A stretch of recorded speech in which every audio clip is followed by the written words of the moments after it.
It is morning here, so there's no news to speak of yet. But there will be. It's clear as crystal that the root of all evil is exactly that, and those in whom it is blooming are the enemy of humanity. The bankers are the problem. The bankers manufacture recessions and depressions to exert a greater control over social and political structures. The bankers create and finance the wars on both sides of the conflicts. The bankers orchestrate famine, poverty, and want. The bankers control the policies that control the media and the education system that is operated to maintain ignorance in the public so that they can be shorn like sheep. The bankers launder the drug money and keep drugs illegal. The bankers are the problem. The international banker is the scum of the earth, and they have to be brought to account. What will accomplish this?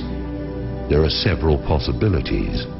One of them is a real run on Wall Street, where the public goes into their offices and dispenses frontier justice on their person. The other is some kind of cosmic intrusion of forces that I won't begin to speculate on. And the other is some kind of financial miracle in which they actually wind up broke. But I don't know how something like that would work. The most likely is a combination of the first two, where the second channels through the first. Once the cost of food, lodging and fuel hits a certain point, the public will be universally galvanized by the force that builds up from the pressure of their asses against the wall. We can be there in a few days. Once the system begins to collapse, it will have its own speed of free fall, and things will move at a spectacular rate of change. It will be like the way weather can suddenly transform in the South Seas. At the point when this begins to occur, the probability of global conflict will accelerate to maximum thrust. This is the primary truth about imperial currency activity. When the money goes south, violent attention goes east. Yes, maybe it will all just limp along on crutches while plastered with band-aids, but that goes contrary to the mathematics. You can spread the numbers only so thinly, or you can only press them together so much, and you're going to get holes appearing in the net all over the place, or you're going to get implosion. Do I have any idea what I'm talking about? It is possible that I do not. There's an area where allegorical poetry gains a mystical influx of metaphysical certainty that is no different from the theoretical physics, where theory is just another word for things we don't want to accept as inevitable.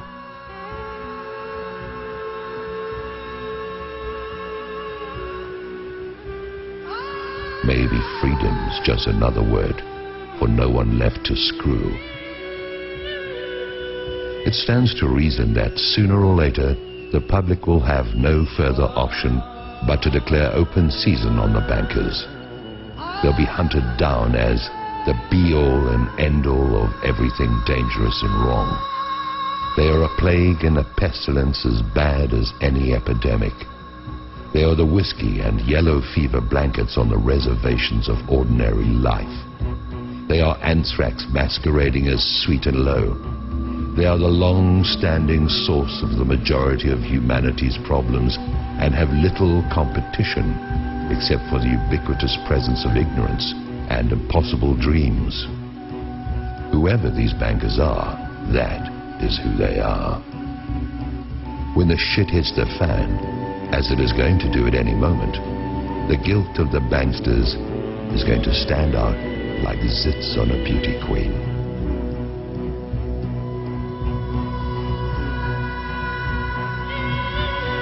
The transformation in the mind of the public is going to be immediate. People watch the news, and although it is nothing more than garbage and lies, the players have all been seen there.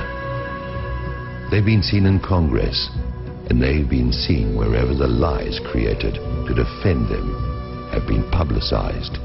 They are a known quantity. There is no argument of any kind that can be used to generate sympathy for the bankers, who are either behind or finance every outrage against the public that is in existence. Now, their day is at hand, and they show no signs of having any kind of clue. They sit at their vanities and admire their image like Marie Antoinette. They whoop it up like Louis XVI in Versailles, surrounded by gold leaf wallpaper and sycophants, while they diddle the sons and daughters of a dying empire that they brought to pass. There is mercy to be found here, but none of it can be for the banksters who have acted with none in their intentional efforts to beggar, mutilate, maim and destroy anyone and everyone who is not them. That mercy is for the public who, like Lefty, only did what he had to do. I try to get my heart and head around it. I try to see an out for everyone, but the only out I can see for the banksters is out of our lives, and marched still living through the gates of hell, where they can reunite with the banker-in-chief. I'm not the judge or executioner. I'm an observer who's never had enough money to even think about the banks in the first place. Now the bankers tightly grasp what is going to turn into flaming coals in their hands. Judgment is going to cry out from the earth they walk upon and have plundered at will. That will is now going to be drained away into fear and apprehension. Their fortress walls are going to fall away. Their protectors are going to turn on them. Their holdings are going to dissolve and spill from their fingers like a handful of sand. I wouldn't want to be a bankster today, or on any other day. The existence of a system has kept them safe. This corrupt system has allowed for some kind of life for those preyed upon until now. Now it is turned upon those whose compliance has been forthcoming for so long. Soon that compliance will be gone, and there are not enough police and armies to quell what is going to rise out of the midst. Maybe I'm wrong about this, but like everything else, we'll see.